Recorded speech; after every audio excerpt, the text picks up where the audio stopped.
Administre você mesmo o aluguel dos seus imóveis. Você controla seu patrimônio e transforma em um grande negócio. Assuma o controle dos seus contratos de aluguel com uma gestão inteligente. Pois é, tudo bem? Sou Cláudio Rios. Além de ser proprietário de imóveis, sou agente imobiliário, assessoro proprietários na gestão dos seus imóveis, administrar os seus imóveis. Vou tratar aqui sobre o ciclo da administração, ou seja, o ciclo da locação, como você administrar seus imóveis. Vou passar aqui um panorama geral sobre a administração de imóveis e vou dividir em 5 etapas para facilitar, tá bom? E como se começa a administração de imóveis? Por onde iniciar a sua administração de imóveis? Possivelmente começa pela captação, não é isso? Pela captação do candidato a inquilino. Para isso, seria o que? O oferecimento do imóvel para locação. De que forma? Divulgando, colocando placas na frente do imóvel, em redes sociais, tipo Facebook, Instagram, esse tipo de coisa, não é isso? Esse é a primeira etapa. A segunda etapa seria o que? Fazer a seleção do candidato. Como seria essa seleção, Cláudio? Bem, você elabora uma ficha. Essa ficha tem que ter o máximo de informações para você colher dados desse candidato a inquilino, certo? Que é análise de ficha cadastral. O título eu sempre uso análise de ficha cadastral. Análise de ficha cadastral é dividida em quê? Análise social, análise de renda e análise cadastral. Essa análise social, como seria feito? Você vasculhar sobre a vida social da pessoa, do candidato, não é isso? Digamos assim, se aquela pessoa é uma geradora de conflitos, como é que ela age diante das redes sociais, diante da sociedade em si. Por exemplo, no Facebook, no Instagram, você vai colher informações no Google, você vai colher informações dessa pessoa para ver se não tem algum comprometimento social que impeça ela alugar seu imóvel. Que sentido? Se a pessoa, por exemplo, gosta de caçar problemas, não é isso? Se tem a questão, digamos assim, do racismo, a questão de a religião, se é problemático religiosamente, se é problemático politicamente, porque você vai ver lá, de acordo com as postagens dela, as postagens que essa pessoa faz, ou que compartilha, ou que seja, se ela é uma geradora de conflitos ou não. Então, a partir daí, você fazendo esse apanhado da análise social, vem a análise de renda. O que é análise de renda, Cláudio? A análise de renda é você, digamos assim, saber se aquela pessoa tem o comprometimento, tem a renda compatível em arcar com as despesas da locação, com as despesas dos encargos e etc. Então, como é que se faz isso? Primeiro ponto, você vai analisar se essa pessoa tem uma renda, que tipo de renda. Se o aluguel, por exemplo, é de R$ 1.000, se ele vai ter condições de arcar com essa renda desse aluguel. Por exemplo, é aconselhável no mínimo 3 vezes o valor do aluguel. Agora, uma informação importante.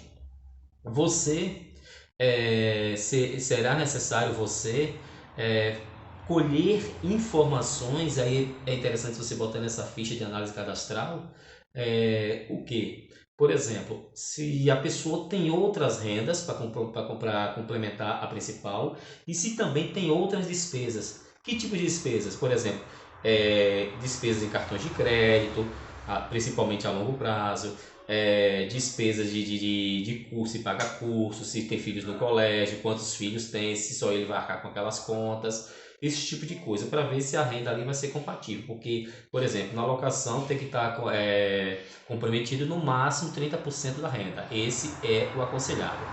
E vamos aí para a renda, para análise cadastral. O que é análise cadastral? É você fazer análise documental da pessoa, que é o comprovante de renda, que vai ser o endereço, os documentos tipo CPF, RG, CNH, esse tipo de coisa, né? A regularização do CPF na Receita Federal, certidões de antecedentes criminais, SPC Serasa, esse tipo de coisa.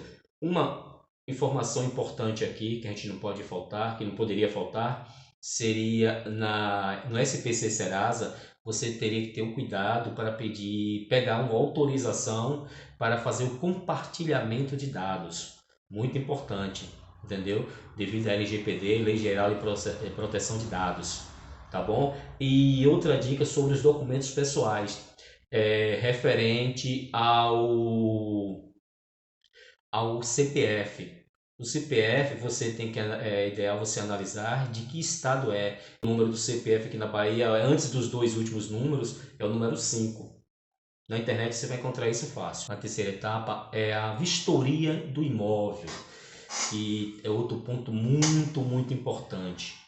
Eu trato na administração do imóvel, na pré-locação, digamos assim, no pré-contrato, eu trato 3 pontos importantes, que é a análise de ficha cadastral, para você amarrar a locação, a vistoria do imóvel e o contrato em si.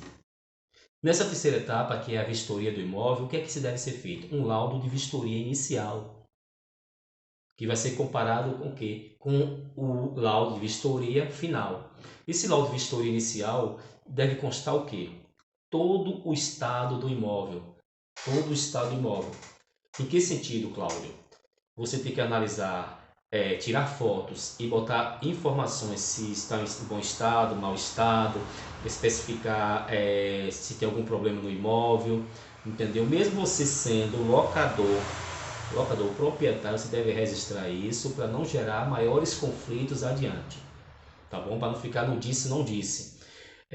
Maçaneta, se tem problema em alguma maçaneta, em alguma fechadura, no vaso sanitário, na parte elétrica, hidráulica, esse tipo de coisa. Então você tem que fazer todo o registro do imóvel, mesmo que tenha algum problema em um piso, em uma parede, você tira a foto, identifica aquele problema, certo? Se você digamos assim, fazer a revisão desse problema, você tem que constar a observação e colocar no laudo o prazo que foi feito isso, ou no contrato, aliás, entendeu? Então esse tipo de coisa, você tem que ter o máximo de cuidado. Bem, agora na quarta etapa. O que é a quarta etapa? É o contrato de locação em si. Bem, no contrato de locação, o que é que vai constar? Primeiro ponto no contrato de locação é você identificar qual o tipo de locação.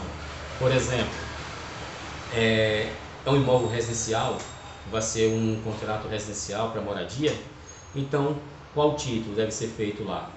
Contrato de locação residencial.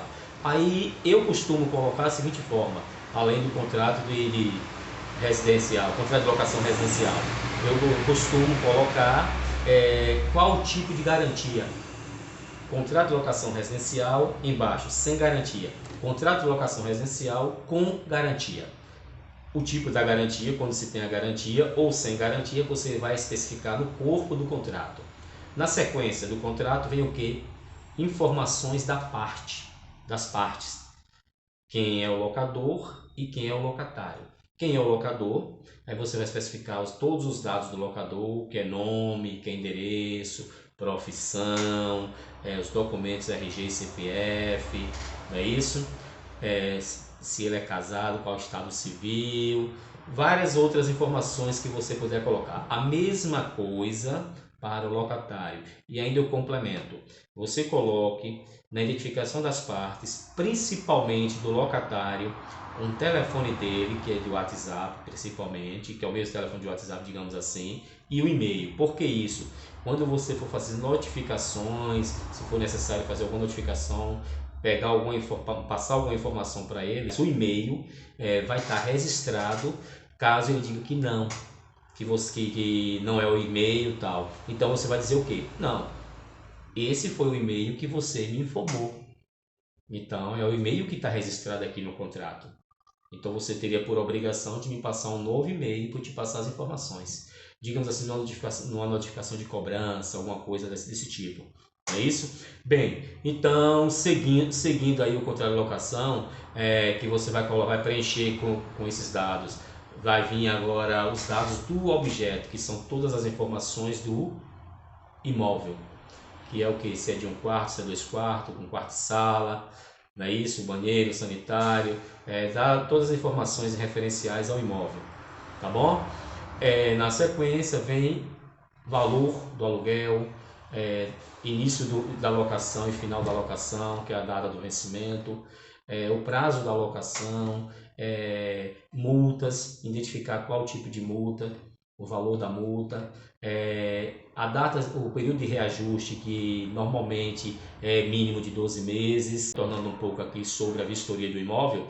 Esse laudo de vistoria do imóvel, ele deve ser feito à parte, é interessante por causa das informações, que é muita coisa, e além da vistoria, de você botar as informações em cada fotografia que você tirar, você coloca as informações dentro, junto com essa fotografia, tá bom? E para o contrato, é bom ter uma cláusula informando que esse laudo de vistoria faz parte do contrato, o laudo anexo faz parte do contrato. Tá certo? Então aqui o controle das rotinas. O que é o controle das rotinas da alocação?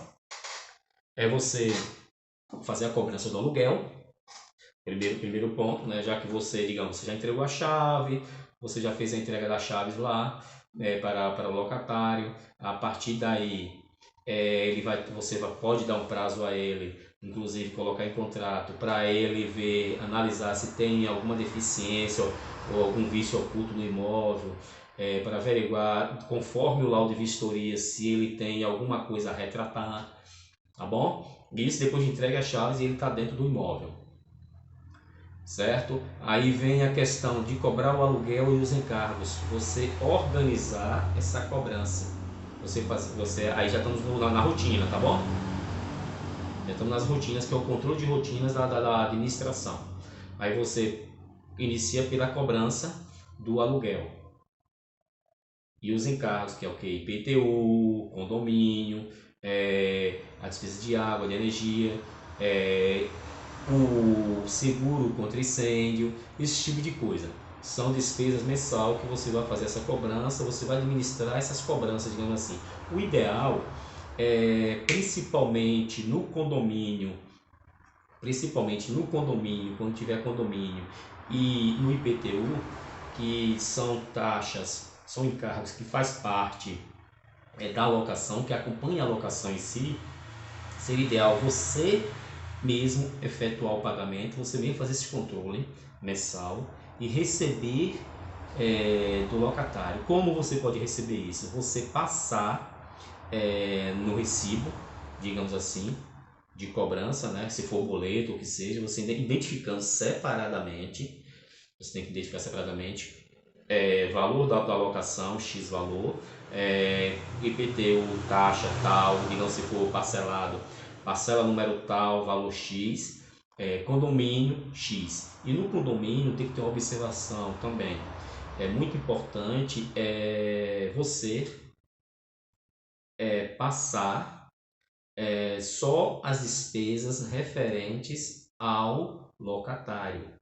Despesas extraordinárias geralmente é do locador. Então tenha o máximo de cuidado com isso para depois você não pagar em dobro. Tá bom?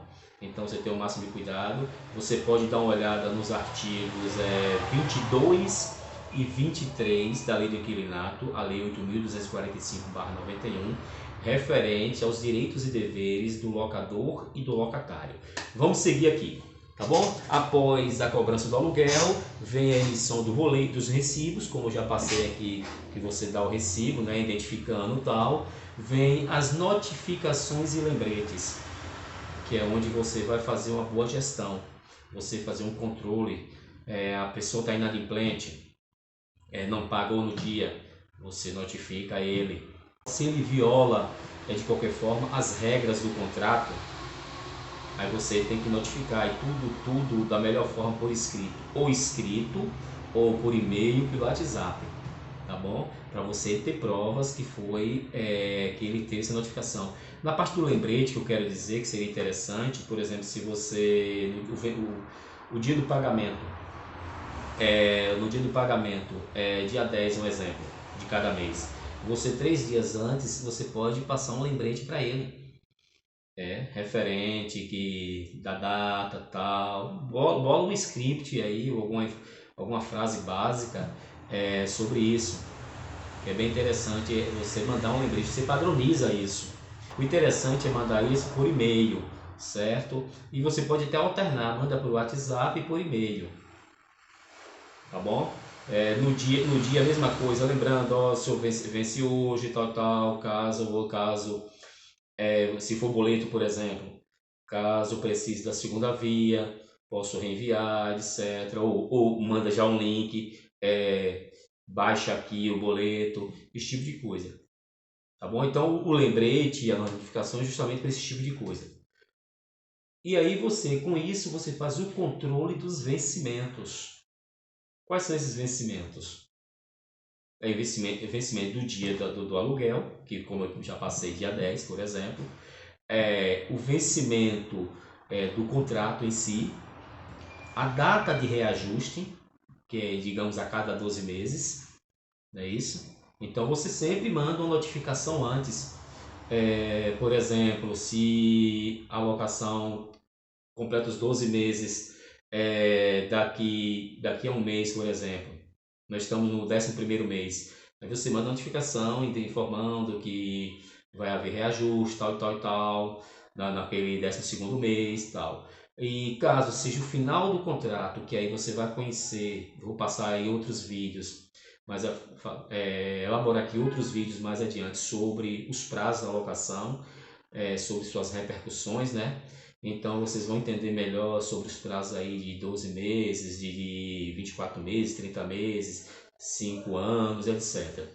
Isso aí a gente vai tratar mais adiante. Então, tratamos aqui sobre o controle das rotinas. Aí no caso tem o controle do vencimento, que você tem que fazer todo o controle de vencimento para fazer uma boa gestão. Não é isso? Como eu já passei algumas informações sobre isso. Cálculo de multas. Você fazer os cálculos das multas quando, digamos, se for multa por atraso, multa por negligência, por infringir o contrato, por descumprimento multa por descumprimento do contrato, não é isso? Tem vários tipos de multa. Multa por sair antes do prazo, sem aviso. Tem também a renovação do contrato. Reajuste é uma coisa e tem a renovação do contrato. A renovação do contrato é quando vence o contrato, digamos, se o contrato é de 30 meses, aí esse contrato ele pode ter a renovação automática, que é a prorrogação, na verdade seria chamada prorrogação, ou o distrato. Aí entra novamente a notificação, para você ter ideia. Ou a renovação, quer dizer, o ajuste de um novo valor, que é a revisão, chama-se revisional aí agora, que é revisional, também tem um prazo mínimo para você fazer essa revisão. Reajuste é anual, sendo que o reajuste deve estar especificado no contrato qual o tipo de índice ou, digamos assim, cesta de índice que seja, que vai ser utilizado nesse reajuste. Então, tem que estar no contrato isso. Tá bom, pessoal? Então, espero que eu tenha passado aí da melhor forma possível sobre o ciclo da administração de imóveis. Eu passei aqui só um panorama geral para vocês. Então eu fico por aqui, acompanhe nossos outros vídeos, que inclusive já passei aí mais ou menos o roteiro de outros vídeos, que é que vai entrar em outros vídeos, que é sobre a renovação, sobre o prazo da locação, sobre multa contratual e vários outros temas que nós vamos falar e vamos detalhar um pouquinho mais cada um. Aqui eu dei um apanhado geral sobre o ciclo da